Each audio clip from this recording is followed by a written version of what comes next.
လေနှင်းစုလိုက်မေးထားလို့ပါနော်အရင်ဒီရတဲ့350ဘူးလောက်နဲ့စမလို့တဲ့ဘလို့ကုန်ပစ္စည်းမျိုးရောင်းရင်ပိုအစေပြေနိုင်မလဲရှင်တဲ့ကျမရောင်းနေတာတော့တဲ့ကုန်းစုံမဟုတ်ပဲစီနဲ့မြေငပိင6တို့ကိုတဲ့ကုန်ပစ္စည်း2မျိုး3မျိုးလောက်ပဲလက်လီလက်ကားရောင်းနေတာပါတဲ့စီယိုဖြောက်လိုက်ပါညီမကြီးဒီအချိန်မှာညီမစီယူရောင်းဖို့ဆိုတာကြီးอ่ะမလွယ်တော့ပါဘူးနော်စီယိုတော့ဖြောက်လိုက်ပါနောက်အချိန်နေကောင်းတော့ပါပဲပြန်ယူရောင်းလို့ရှိရင်လည်းတဘောပေါ့နော်ငပိင6မြေကနေငပိင6ယူရောင်းမယ်ဟေးဆိုရင်တော့ဈေးနာနီးမယ်ဟေးဆိုရင်တော့အကူအားပေးတယ်ဈေးနဲ့နော်ဥမာဆိုကြပါတော့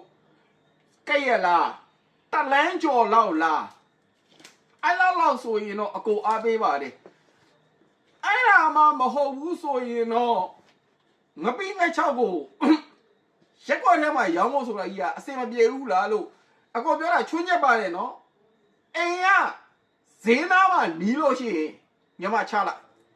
အကူအားပေးတယ်ငပိင6တော့မရောင်းဘူးနော်ဒါမင်းနဲ့အောင်မြင်မှာအားပေးတယ်